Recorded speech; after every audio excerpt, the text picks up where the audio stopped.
give us quips, don't give us like thoughts. Let's be actionable. Let's have interesting questions today. So yeah, apart from that, I think we're good. So thank you so much and welcome to the Food Nerd Festival again. On his own venture, a very exciting space, and we're all watching very closely with the Locavore. And yeah, I feel like we have so many questions to ask you, but the first thing I want to ask, or the first thing I want to set context to, is that all three of them have not only been experts in their own fields, but they have built so much credibility and trust in their own personal brands that tomorrow, if they was to start selling shoes, we would all move with them. And we would trust the products that they sell, and whatever they told us, we would follow them, which is incredible because that level of personal branding to take into your business is huge credibility and huge value. So that's what we're here to ask you about, guys. How did you know I was going to sell shoes? So first I wanted to ask you, you all chose to pave your own path versus take a sweet salary job, and that's a very brave decision. Why did you make that choice, and what was that journey like for you? Who said the salary is sweet? Safe job. So for me, again, I think it happened very organically, but typically I've led with my heart, with my gut, and so even though my dream as a young, wide-eyed culinary student was to open my own restaurant, as time progressed, as I went through the journey of the Bombay canteen for several years, eventually I realized that what I wanted to do with my time was not be behind the kitchen cooking every day, was to see how I can get out there and contribute in some form. So so it wasn't like I wasn't leaving a cushy job with the intention of starting a business to make a lot of money. It was more an altruistic decision. That's interesting. Ali? Yeah, I don't know if this is working. Is it? Okay, can you hear? You guys? No? Okay, sorry. Okay. I think I knew from the start what I wanted to do. So I wanted to draw as an illustrator. And they just weren't jobs. There are no jobs as illustrators, at least when I was starting out. That was over a decade ago. And so it seemed like everything had to be freelance, so everything was contract whenever a job came up front, unless you want to do something very specific, like you want to work for a newspaper. There's a very specific kind of illustration which I did not want to do. So I think for me it was more the case of, because I think I'm a little more risk averse, and I'll be like, I don't mind the salary. Though now in hindsight, I'm like, thank God I did not. So yeah, I think that's the reason how I got into at least, even though it was thrown in through freelancing over here, I specifically because there were no really, that like field was not available as a job. Then you had to forge your own path. Yeah, so that's why. But it was the best decision, of course. Hindsight. Hindsight's 2020, so that's amazing. Pooja? I think for me, when I came back from culinary school, this is now 15 years ago, the pastry scene was very different in India. And I feel other than one or two, and I think Theobroma was one of the few stores that we had in Bombay, there weren't that many opportunities. So most five-star hotels at that point wouldn't hire if you didn't go through their schools or their channels. And I had just come back, and I just started baking from home, and I started posting pictures, and people were like, oh, can we order this cake, that cake? I was like, okay, maybe there's something here, and maybe there's an opportunity for me to do something differently than try and find a job. And yeah, I think it was just being at the right place, right time, and figuring life out. That's so interesting. So tell me, I know all three of you have this in common, that you started in the fairly early days of social media, and you've really leveraged that very wisely. Tell us a little bit of what that journey was like for you when you started and it was ground zero. So for me, it was actually, when I started, there was no Instagram. I think WhatsApp was barely there, or not even. There was BBM. Wow, I sound really old. There was BBM. Most people use anymore. And then you have so many different, like Snapchat and this and that. So I feel like channels are different.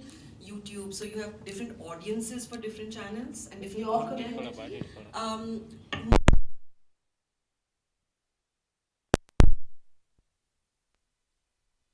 Mailers, I still send out posts every now and then, and that's what I truly enjoy doing.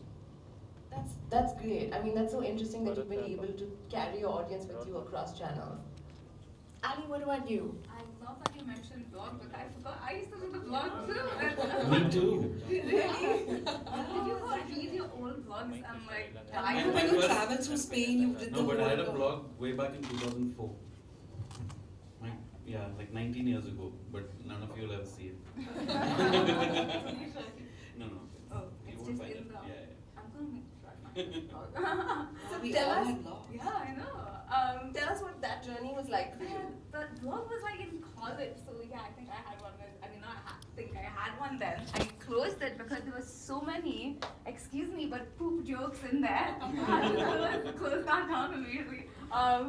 So it's yeah, blog was there, and then when I became a freelancer in Bangalore, when I became a freelancer here, I started Facebook because I didn't have a portfolio, and I was doing drawings that were small enough to put on Facebook, but not big enough to be like a portfolio piece. So it just worked, and that's how like the social media started, and then Instagram, of course. But I made just so many channels now, and then picking and choosing what works for you. And I made a very like drastic / maybe daunting task of only doing all social media myself. So it becomes a bit of I have to pick and choose what really works for me, as opposed to what actually works. Because that is a bit of a sacrifice in terms of what like YouTube would be a great thing to start at this point. But I literally am like, okay, if I can't handle it, I'm just not gonna do it. I'm not sure that's not really good advice, but it's just a personal choice, I think. But you still use it as a way to showcase work every day and you're so consistent with Instagram, yeah. So Instagram I think just works for me because firstly it's a visual platform, so it works. As it changes, then it becomes more challenging because now say a video is now the theme of the day.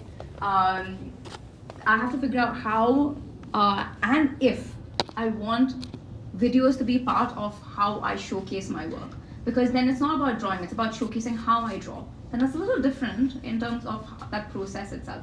Because now it's not, I don't think of like, okay, I have to do a drawing today. It's like, how do I record a drawing? And I have to think about, there are two outputs now. There's one video and there's one drawing. And that changes the whole, that becomes two scopes of work. The only word I can use is challenging, but like in terms of you just figure out how it's going to work for you. That's it. Yeah. Thomas, do you face a similar challenge with your communities online and your work? Yeah, in fact, I just put up a story yesterday where I said the post with my face on it gets like 20 times more engagement than something without. Just got a really nice face. I don't think that's it.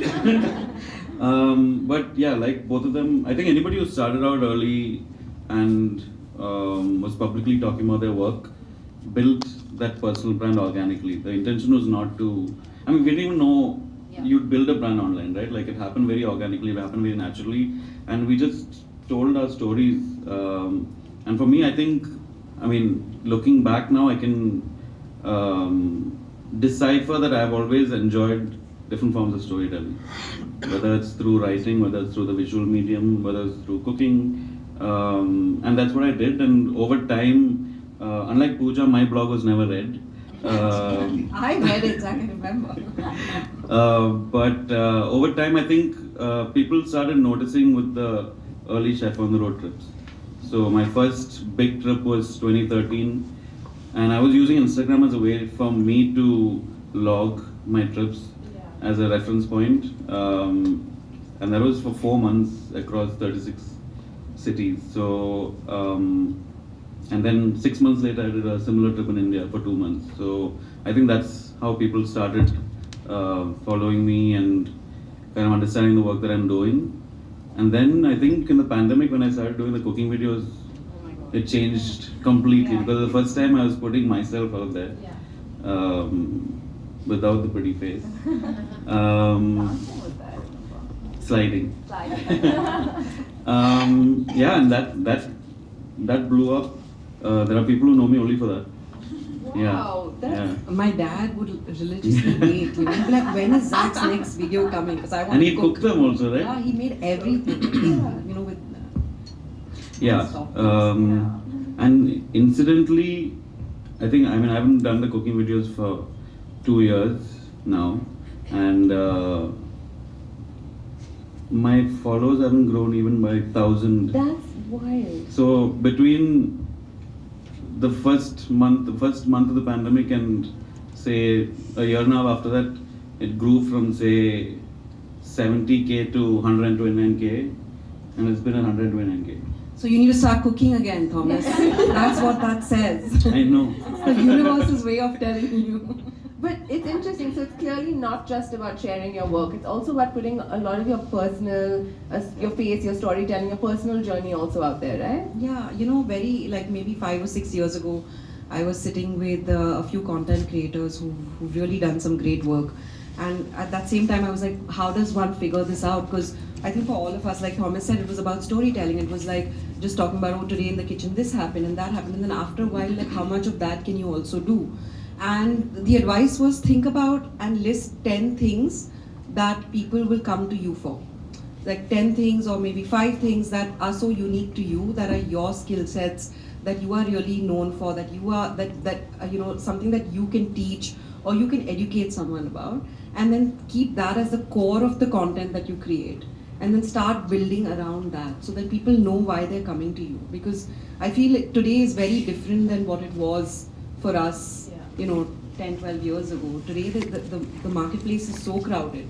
So for you to be noticed or seen or make a difference, you have to find a way to stand out. I feel like Ali and I will talk about that too. Just be known for one thing and then build on that. I want to ask, you know, Thomas, I was listening to, in fact, on the podcast with Pooja.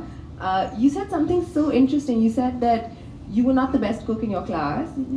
And you said that when you cooked, when you were auditioning for the Bombay canteen, you said you didn't feel like you made the best meal, but you impressed them in other ways. You were so prepared, you went with the list. So I wanted you to talk to us a little bit about that, about not being the best at everything and still being... Attitude, the drive, the ambition, the resilience that you have, and then I really believe that anybody can really be creative. It's just that we have those creative blocks within us, or we have those that you know prevent us from reaching closer to our potential. Do you both feel that as well, that you don't have to be amazing at certain fundamental things, but you can be good at other things? In their case, it helps to be good at what they do as well. I remember very clearly being like, okay, I'm not the best drawer for sure. And I was kind of surprised that I was getting jobs, to be honest. And I remember this line always sticks to me. It's always the case of people want not the best man for the job, they want the right man for the job. And what that means is that you might not be, say, the best, I'm sure you are amazing. But it's not about like only the best, say, food. You want the food actually even delivered. And you want to deliver it on time, and that's the same with drawing, right? Like it's not about, say, the best drawing, because there'll also be there's so many on the professional front if you're a freelancer. There's so many more things that are involved. It's communication with the client. So if you're a pain to talk to, no one wants to work with you. If you're not good at replying back, if you're not good at delivering on time, all these are bigger factors than just only the output. Of course, there are like a million people who draw better than me. But I feel like the one thing I'm more confident about, honestly, is the rest of the stuff, the delivering on time, the being able to be professional about it, scheduling it out. All those things add so much more. And this is maybe not the, it comes with the branding as well, right? Then you become known for being someone who's reliable. And that's super important. Yeah, I really agree, and I feel that, you know, for me especially, because I was wearing so many hats, I constantly felt like I was failing at something.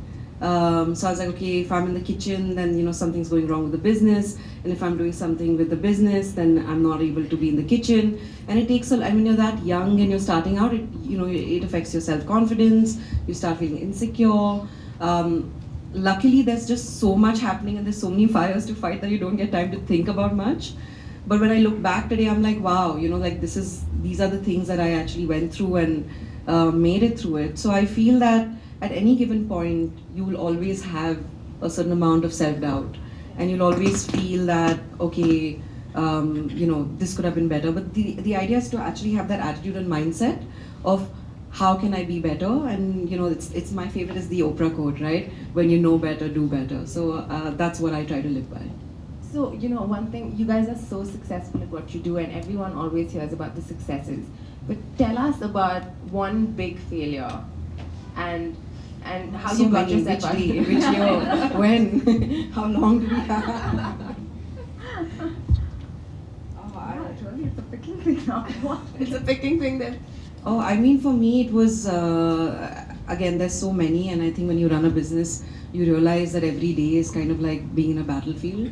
And I think 7 years ago, when I was mostly in the kitchen and not looking at the business so much, I found out that someone who closely worked with me stole a lot of money from me and actually forged my signature on bank loans.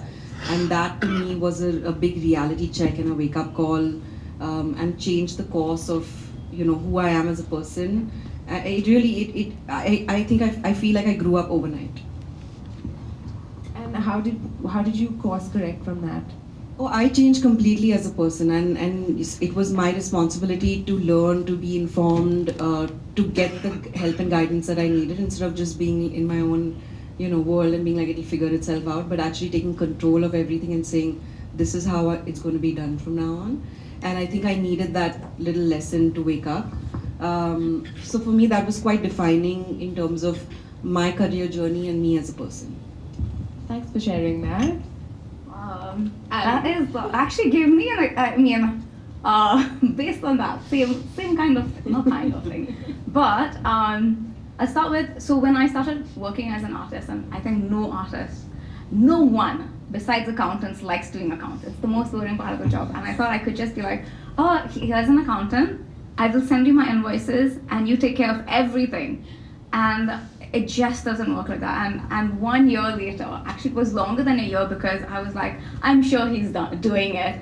I find out he's not filed anything, absolutely anything. And all my receipts and everything, he lost. It was unbelievable.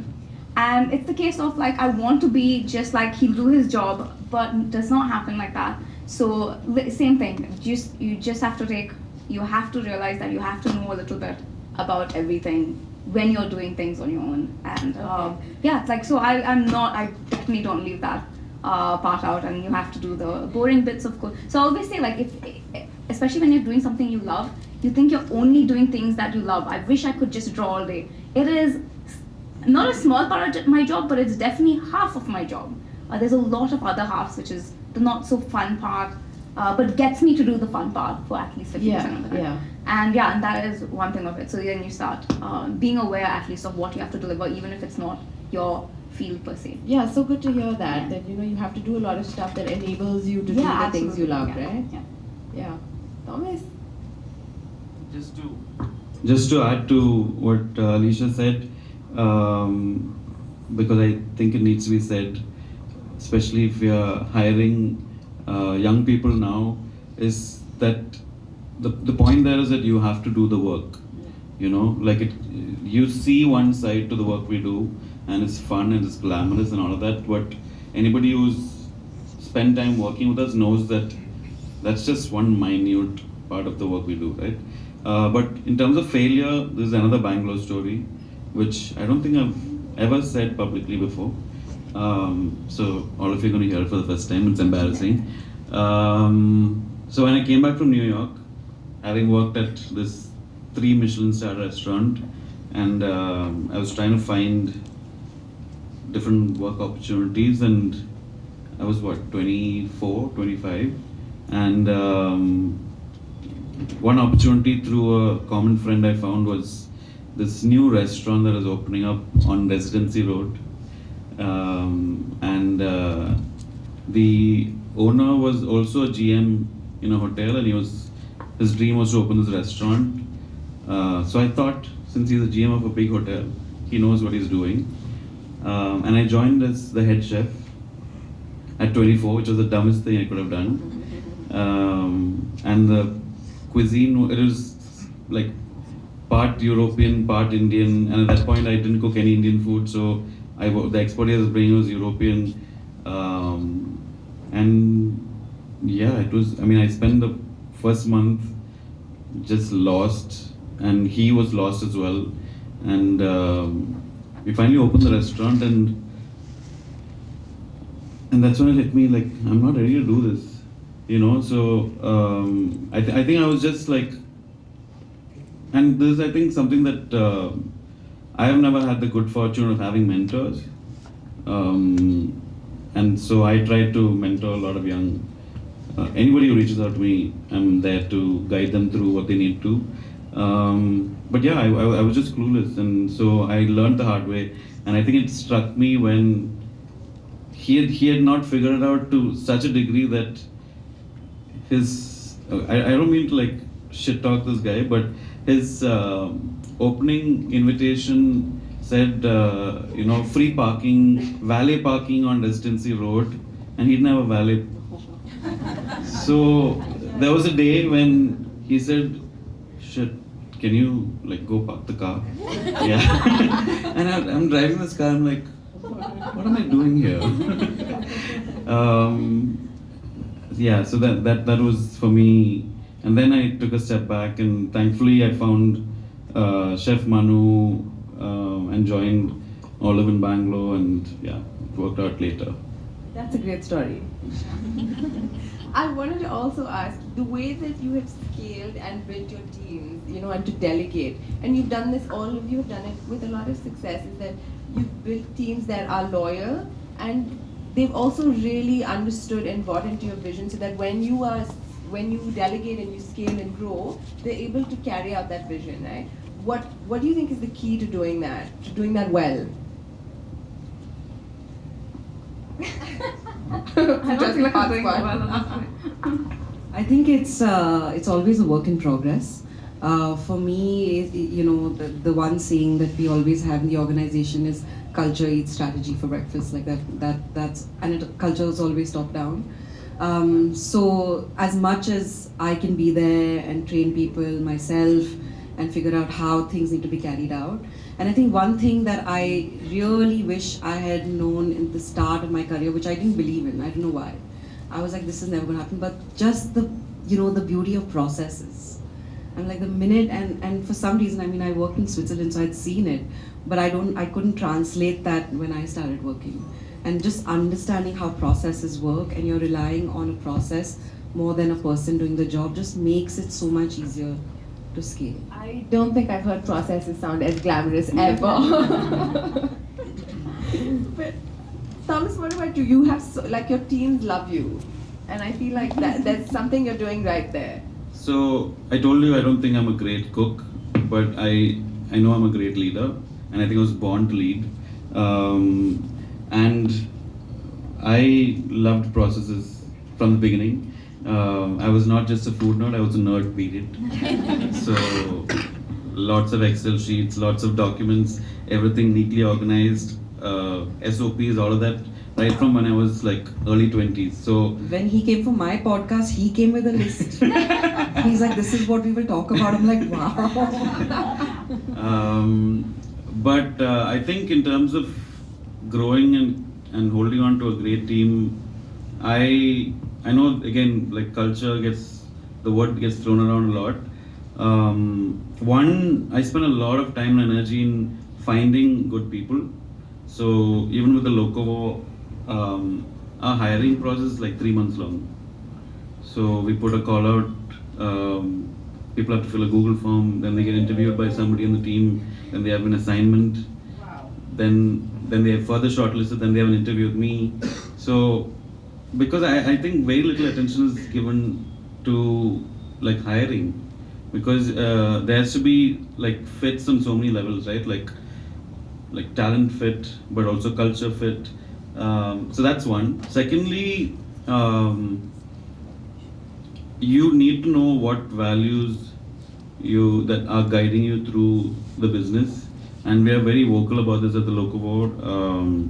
So empathy is one, creativity is one, being intentional or purposeful is one. So all of these things, we don't just do externally, but we also try and practice internally. And just, I mean, I actually give my team a lot of autonomy. So, I mean, you bring an idea, you can run with it, but that's your baby. You have to see it through, and I'll guide you. I'll be there for you. But and I hire people who are proactive like that. So, and my goal is to make myself obsolete, right, and redundant, because and that's where like I struggle, because with the Locavore especially, I want the Locavore to not be dependent or even aligned to my brand. I want it to be on its own. So I'm constantly thinking of how to distance myself from the brand, and I want to build this collaborative of people who carry that vision forward. But I'll give you another example of something really great and lovely that we do. Once every 2 weeks, the team gets together and we're across different cities. And we spend about an hour and a half just talking about like challenges and struggles or wins through those 2 weeks. And I start. And it could be anything. It could be personal, it could be professional. But we very rarely give people an opportunity to just speak and create that safe space. And it's amazing because then people, if they see the leader and the boss being vulnerable and show that it's okay to be vulnerable, then you create that space of trust and camaraderie and all of that. And one last thing is, there's something I read recently, but I realized that I already follow this, is with my team, I'm almost functioning like they are volunteers. So what that means is that I'm grateful for their time. I'm grateful for the work that they're putting in. Obviously, I have expectations of them, but when you operate with that mindset, it changes the power dynamic, it changes how you function, it changes how you operate, and it's worked out. Those are great. Those are really good. Thank you. Wow. Okay. No, I'm excited to hear because you have such a great team. No, but I work so differently because I work as a freelance illustrator. I also have a company, but the company works independent of me. So how this came about was very early on. I realized, and I said this just recently as well. Like especially in Bangalore, a lot of things happen where people love what they do. They love it so much, and then they just don't. They start a company and they don't end up doing what they love doing. And I was very conscious that I would very clearly have to be drawing in my job, because very easily you can become an art director and just direct everyone. And that's one thing I did not want to do. So how I worked is I love working with independent corporates. It's not like everyone's cup of tea. Absolutely mine. Love it. And so when I met my partner Saurabh, actually, funnily enough, I was so close to being like, it's fine, we close. This is many years ago. The online store, I have an online store, we sell artist merchandise, and I was like, I'm gonna close it down because this is running a business and running its logistics, but I like doing the drawing. So that just made more sense. Even financially, it just made more sense. This was more of an investment, like you'll get it over time, I met my partner right in time, and he started running the online store. So I'm cutting a long story short. So I work with both of them, but I work with the company through my partner. So I don't do any hiring. Even though I interact with the team, it's not on a daily basis. But one thing is that my partner and I, we always connect. So we do this thing where we meet ever so often, but to align what we want, and it's so bizarre, what we want in life, because that dictates a lot of things, like how big. One key element is how small do we want to be, not how big we want to be, because that changes how much time I put in, what happens to the company if we are taking in external people. That's a big factor, and the kind of things that we do and what that means and stuff like that. And yeah, so one of the things that happens with my partner's name is Saurabh, is I give him absolute control on the business front of it.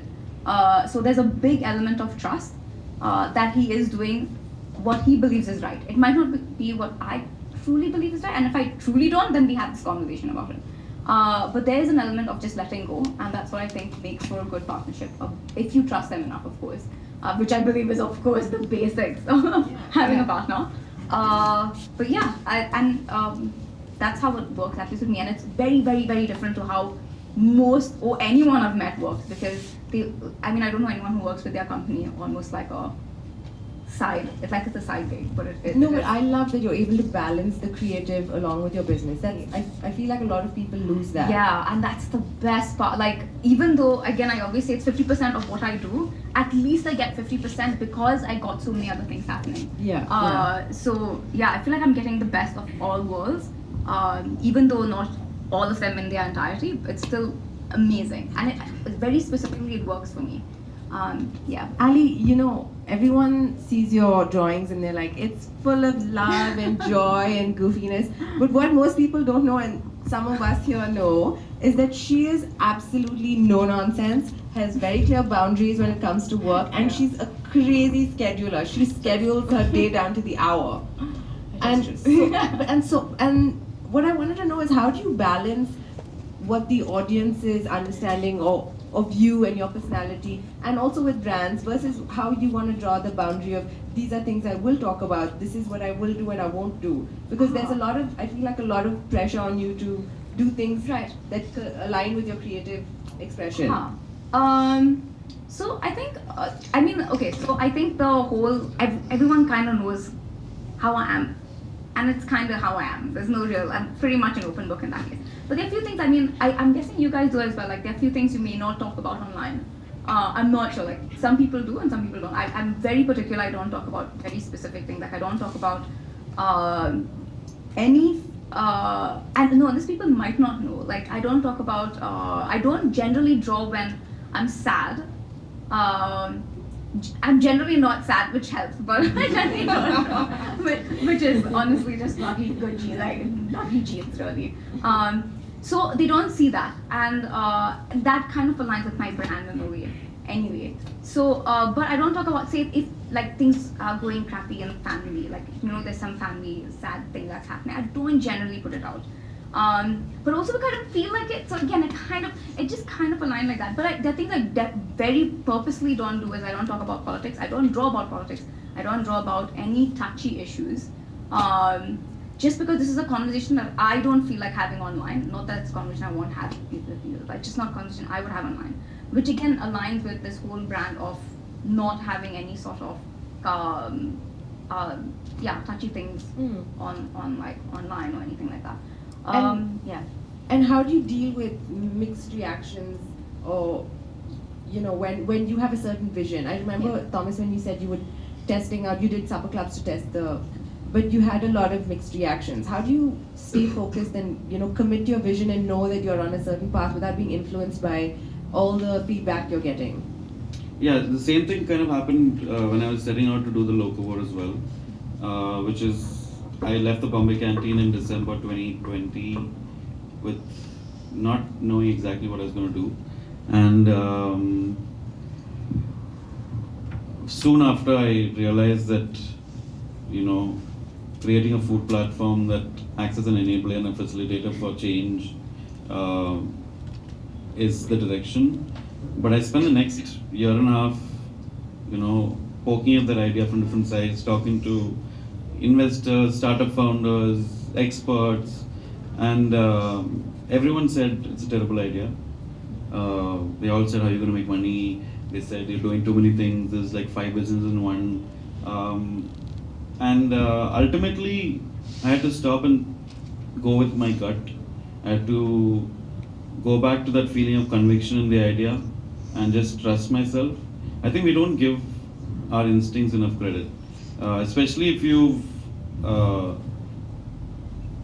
exposed yourself and experienced a wide range of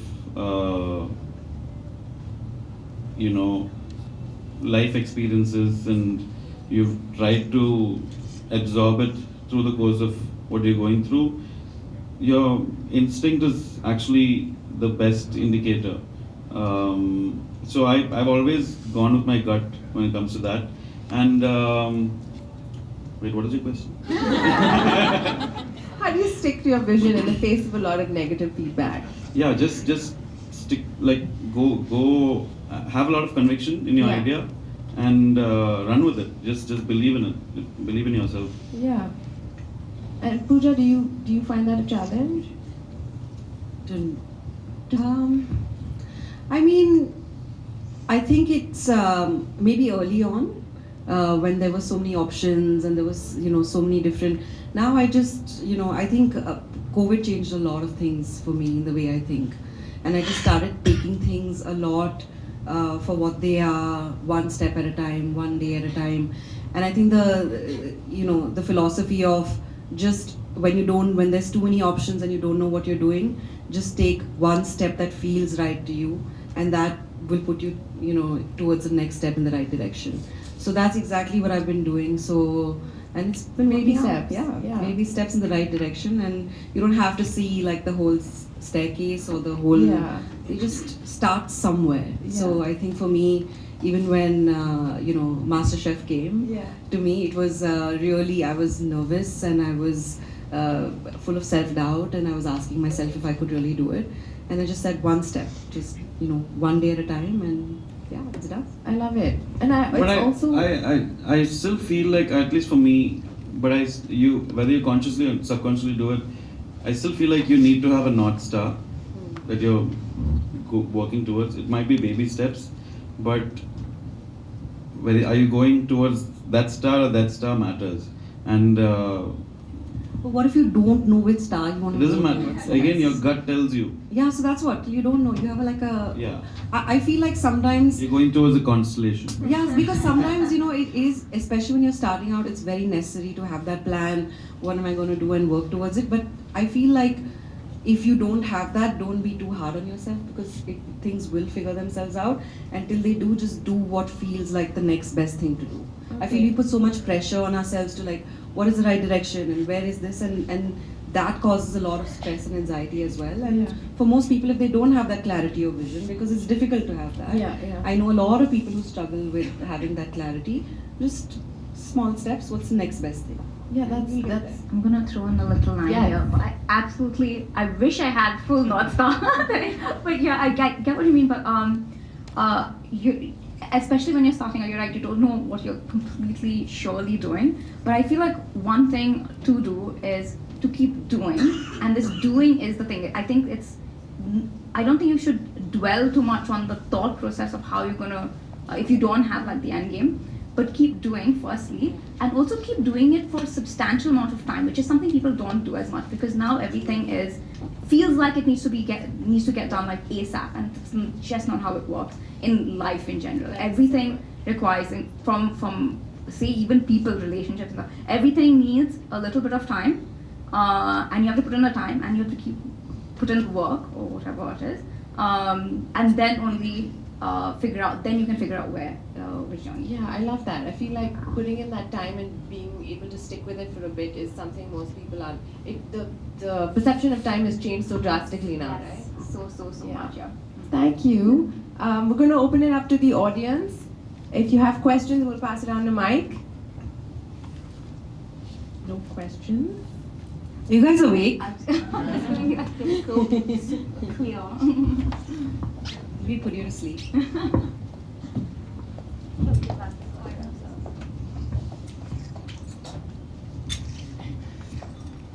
Hi, my name is Alicia. So I just want to know, since you guys have been in the creative business industry for a while, have you ever felt like you needed to rebrand yourself, or that you were understood or misrepresented somewhere? And in that case, if you want to explore more in different fields, do you feel the need to sort of restart your sort of perception with the audience? I will definitely answer that, because I'm going to that now where I'm like, okay, I feel like I've done something for so long. How do I take a jump into, say, if I want to stop oh, the thought only is scary. I mean, after doing it for so long and you know how to do it, making big drastic steps is very scary. I don't think there are any right answers. It's just literally a step. Like, so if I say want to do, considering doing a lot more books, that's more of a time investment as opposed to a financial gains. For me, everything is based on returns because they're all businesses, and of course financial commitment and other stuff. So when I'm considering it, it is something I think about, not in terms of how am I going to be perceived, but how am I going to make that jump? Is it worth making a jump? Do I do a full jump or do it slowly? I think it's just like starting out at any time in your like career or life or whatever. You consider all these things and then you do the deal if need be. Yeah.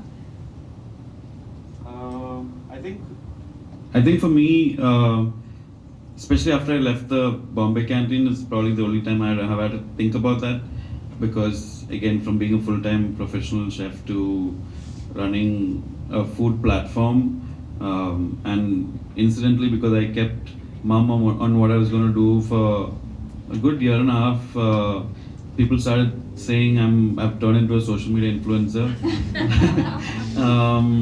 But I think when your personal brand is an extension of yourself and that carries through in your work, you don't need to think of it as rebranding. It just happens. I mean, people will follow you along on the journey. Yeah, I think for me it was during the pandemic that I really had to pause and think about it, because I feel till then it was always go, go, go, go, go. And for me as well, like I think I'm an accidental content creator. I don't think I ever considered myself like, oh, I'm creating content. It was almost like I'm showcasing what I'm doing currently. And then when everything stopped, you're like, oh, what do I talk about now? And I think that's when for me it was, and then I was like, I just, I'll be honest and talk about what I'm going through right now. And I feel like, in fact, that helped and resonated with a much larger audience, and helped me pivot my business as well. So I think being honest about what you're going through and what you're doing, and keeping your audience, taking your audience along on that journey always helps. Thanks. I also have another question. It'll be interesting to understand what kind of support you guys have on the back end, like what roles, who else is there in your team to sort of maintain this perception and the whole brand that you guys are leading. For me, if you're talking about the personal brand, it's just me. I mean, there's nobody. Yeah, same actually. Yeah, I mean, I have a team, but they only handle logistics of like online, so that's it. Otherwise, it's just me. Yeah, it's me plus Brinda, who's sitting right there, for me. And then for Love 15, of course, we have a whole business organization set up. So there's about 75 people across 5 stores. We have a central kitchen. We have different teams. So that's a full business setup. But for your Finsta, it's just you. For my Finsta,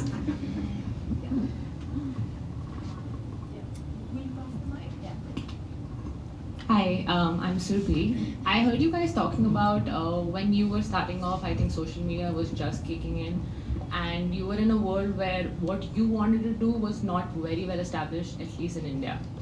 Whereas right now, 2023, I think it's super saturated. So for anybody if you were to start off today and you were in a world where everything's too saturated, how do you move towards building your personal brand, which somebody else might already be doing? That's a great question. I feel that, I think for most of us when we started, there was never, at least I know from conversations with them, there was never a concept of a personal brand. At least when we started, it was almost about this is what we do and this is who we are, and that came up in conversation and came up in the way that we were presenting our work. So while there are so many more mediums today and the market is very saturated, I think I would just step back and think of what is unique to me and what are the things that I can really bring to the table, and whether it is something for my personality, whether it is my interests, my skill sets, what is something that only I have that is unique to me that nobody else would have, and then how do I build something around that. So I think that is, like for example, I do my podcast called No Sugar Coat. right? And it didn't come from, oh, what is great for this brand and I should do it. It was just like, I'm struggling with so many things about building a business, and I'm sure that people in hospitality also are, and people only see the 1-2% of the glamorous life that everyone lives on Instagram. So how do we talk about the real stuff and the hard stuff? So it came from a need, and it came from something that I was going through. And I think that connects and resonates with people a lot deeper than if I was just study trends and say that, oh, podcasts are really popular in India right now, everyone is making one, I should make one. So it's also about like following your internal journey and kind of building content around that. Yeah, I love that. So I feel like that, and also I feel like a lot of people when they start, at least artists, I'm gonna talk from the absent. They start and they're like, oh, I feel like I'm not getting the views, and you'll see they'll be on for like 2 months. I'm like, again, I'm going back to this. You have to think of it as year's journey, not a month's journey, and not what it means in terms of a heart. Because when I mean, all of us started, I'm sure, it was not the case of I'm going to put this up and see how many likes I get. It's just, I'm going to put it up because I want to put it up. For me, it was like I'm putting it up because there's a place where all my kind of drawings sit. So I feel like there has to be an alternate to just being like, say, liked on social media. So yeah, and also just the time. If you do it I think anything you do consistently for a substantial amount of time, something comes out of it. It's just general rule of thumb. Yeah. Yeah, that and that. And yeah, definitely, I think a certain degree of patience for sure. And like I said earlier, you need to put in the work. But again, with all three of us, our brands aren't just online, right? We stand for something offline as well. And I think that's something that a lot of, I mean, unless if you're a content creator or something like that, but if you're in running a food business or trying to do something in this industry, you need to stand for the work that you do offline. And that kind of carries through everywhere. That's one. And secondly, I think I believe in the concept of the why, which is that I think people relate strongest to brands which have a sense of purpose. They don't have to be shouting it out. So in the case of Pooja, she started out with just saying she wants to bring great pastry to the world, to Bombay. In her case, it was bringing joy through illustrations. And so I think that stays, that connects, that holds. Yeah. Thank you. Okay, I think we have time for one last question.